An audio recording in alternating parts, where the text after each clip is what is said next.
మన విజువల్స్ లో చూడొచ్చు ప్రజలకు అలాగే జన సైనికులకు వీర మహిళలకు అందరికీ కూడా అభియోగం చేస్తూ కూడా ప్రస్తుతం బయటకు వెళ్తున్న దృశ్యాలు మనమైతే ప్రైమ్9 ఎక్స్క్లూజివ్ మనమైతే చూస్తున్నాము. అయితే ముఖ్యంగా తెలంగాణకు సంబంధించి ఇంకా జనసేనకు సంబంధించి ఏదైతే అన్ని కార్యకలాపాలు కూడా ఇక్కడ ఉన్న పార్టీ ఆఫీస్ నుండే జరుగుతాయంటూ కూడా ఇప్పటికే జన సైనికులు కూడా స్పష్టం చేశారనే చెప్పొచ్చు.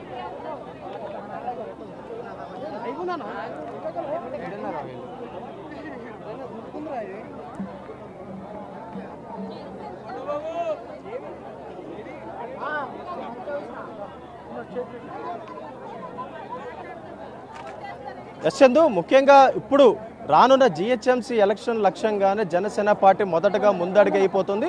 అయితే ఇప్పటి వరకు కూడా గతంలో జరిగిన పంచాయతీ ఎలక్షన్స్లో కూడా ఇటు ఏదైతే జనసేనకు సంబంధించి చాలామంది పోటీ చేశారు, చాలామంది కూడా ఇటు పంచాయతీ ఎలక్షన్స్లో మెంబర్స్ కింద కూడా నెగ్గిన పరిస్థితి ఉంది. అయితే ఇప్పుడు ఏదైతే తెలంగాణలోని పార్టీ బలోపేతం చేసేందుకు అలాగే రానున్న జిహెచ్ఎంసీ ఎలక్షన్స్లో కూడా ఖచ్చితంగా 300 వార్డులకు కూడా జనసేనకు సంబంధించిన నేతలు పోటీ చేస్తారంటూ కూడా ఇప్పటికే పవన్ కళ్యాణ్ కూడా స్పష్టత ఇవ్వడం జరిగింది. అయితే వచ్చే అసెంబ్లీ పార్లమెంట్ ఎన్నికల్లో కూడా ఖచ్చితంగా తెలంగాణలో ఉన్న పార్టీలకి ధీటుగా జనసేన ఖచ్చితంగా పోటీ చేస్తుందంటూ కూడా ఇప్పటికే స్పష్టత ఇవ్వడం జరిగింది. అయితే ఈరోజు ఓపెన్ చేసిన పార్టీ కార్యాలయం దీనికి ఉదాహరణనే చెప్పొచ్చు. ఇంకా ఈ రోజు నుంచి ప్రతి ఒక్కటి కూడా తెలంగాణ రాష్ట్రానికి సంబంధించి జనసేన ధీటుగా పోటీ చేస్తుంది. అలాగే మరొక పక్క ఇప్పుడున్న పార్టీలకి కూడా ధీటు పోటీ ఇస్తుంది అనేది అయితే మనం ఖచ్చితంగా చెప్పొచ్చు.